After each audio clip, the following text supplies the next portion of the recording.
తగలబెట్టిందే కాకుండా anti Hindu, anti Indian slogans కూడా చాలా వినిపించాయి. యాజ్ వీఆర్ ఇండియన్స్ మనకు ఒక నేషనల్ ఇంట్రెస్ట్ ఉంటుంది.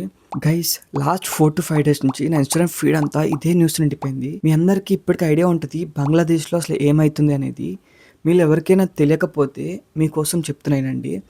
బంగ్లాదేశ్లో నడి రోడ్డు మీద ఒక హిందూని చెట్టుకి వేలాడదీసి బతుకున్నప్పుడు తగలబెట్టేశారు గైస్. తగలబెట్టిందే కాకుండా anti Hindu, anti Indian slogans కూడా చాలా వినిపించాయి. అసలు దీని వెనక ఎవరు ఉన్నారు, ఇది చేపిస్తుంది ఎవరు, వాళ్ళ మోటివ్ ఏంటి, అసలు బంగ్లాదేశ్లో అసలు ఏమవుతుంది, ఇవన్నీ కవర్ చేసి ఒక ఫుల్ లెంత్ వీడియో రికార్డ్ చేస్తున్నాను. మీకు ఆ వీడియో అనేది నా యూట్యూబ్ ఛానల్లో రిలీజ్ అవుతుంది. సో మీరు తప్పకుండా చూడాలి అనుకుంటే ఈ పేజ్ బయోలో నా యూట్యూబ్ ఛానల్ ఒక లింక్ ఇస్తాను. ఆ ఛానల్ లింక్ కొట్టి సబ్స్క్రైబ్ చేసి పెట్టుకోండి. మీరు అనొచ్చు ఈ వీడియో నేను ఎందుకు చూడాలి అని చెప్పి.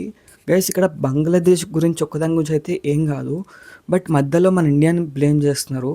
సో యాజ్ వీఆర్ ఇండియన్స్ మనకు ఒక నేషనల్ ఇంట్రెస్ట్ ఉంటుంది. నేషనల్ ఇంట్రెస్ట్ కన్నా సరే మన కంట్రీ గురించి ఒక బ్యాడ్గా చెప్తున్నారంటే అసలు ఎందుకు చెప్తున్నారు ఏంటని నిజాలు మనమేం తెలుసుకోవాలి. సో మీరైతే చూస్తారని కోరుకుంటున్నా. గైస్, ఇంకొకటి, నా వీడియోస్ని చూస్తున్నారు మీరు, బట్ పేజ్ని ఫాలో చేసుకోవడం మర్చిపోతున్నారు. సో ఫాలో చేసుకోవడం మాత్రం మర్చిపోకండి గైస్. ఎందుకంటే మీరు ఫాలో చేస్తే ఇలాంటి మంచి మంచి కంటెంట్ మీ ముందుకి తొందరగా తీసుకోవడానికి ఒక చిన్న మోటివేషన్ వస్తుంది. సో మీరు అర్థం చేసుకుంటారు అనుకుంటున్నా. Yeah, let's meet next video. Until then take care. Bye bye.